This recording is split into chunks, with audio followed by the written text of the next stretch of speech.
আসসালামু আলাইকুম রহমতুল্লাহ। আচ্ছা, প্রতিদিন হাঁটতে হয় না কেন একটু বলেন তো? একজনকে দেখতে চাই যে বলেন যে আপনি হাঁটেন না, অথবা আপনি কোথাও যান না, আপনি কোথাও চলাচল করেন না। তাহলে প্রতিদিন হাঁটতে হয় আমাদের সকলেরই, এবং সেই হাঁটার মাঝে একটা বিপদ ঘটে, সেটা হলো পা পিছলে পড়ে যাওয়া।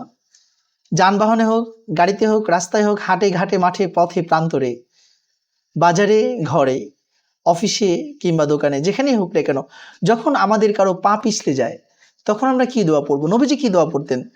আবু দাউদ শরীফের 4 নম্বর খণ্ডের 296 নম্বর পৃষ্ঠায় এসেছে যে যখন কারো পা পিছতে যেত নবীজি বিসমিল্লাহ পড়তেন। আল্লাহু আকবার। কার নাম নিতেন? আল্লাহর নাম নিতেন। তো বিসমিল্লাহ এটা পা পিছতে যাওয়ার সময় পড়া, এটা নবীজির একটা সুন্নত। এক্ষেত্রে আরেকটি সুন্নাহ রয়েছে যে যখনই মুমিন পা পিছতে যাবে অথবা কোনো বিপদে পড়বে, তখনই সে পড়বে ইন্না লিল্লাহি ওয়া ইন্না ইলাইহি রাজিউন। প্রশ্ন করতে পারেন, হুজুর তাহলে পা পিছতে পড়ে গেলাম, এই বিসমিল্লাহ পড়া অথবা ইন্না লিল্লাহি ওয়া ইন্না ইলাইহি রাজিউন পড়া দ্বারা ফায়দা কি হবে? এর অনেকগুলো ফায়দা আছে। নাম্বার 1, আপনি আল্লাহ পাকের জিকির করলেন। নাম্বার 2, আপনি বিশ্বনবীর শিখানো পদ্ধতি সুন্নাহর উপর আমল করলেন।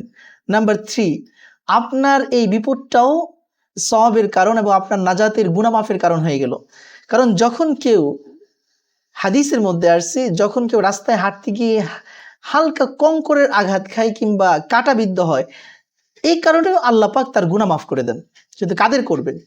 যারা আল্লাহ পাকের জাকিরিন শাকিরিনদের অন্তর্ভুক্ত থাকবে।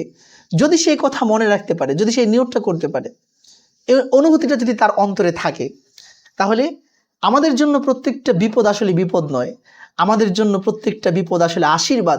আমাদের জন্য প্রত্যেকটা বিপদ আমাদের গুনাহ মাফের সুসংবাদ। আমাদের জন্য প্রত্যেকটা বিপদ আমাদের নাজাতের কারণ। আমাদের জন্য প্রত্যেকটা বিপদ আমাদের জাহান্নাম থেকে মুক্তির কারণ। আমাদের জন্য প্রত্যেকটা বিপদ আমাদেরকে জান্নাতে প্রবৃদ্ধি, উন্নতি এবং সমৃদ্ধি অর্জনের কারণ।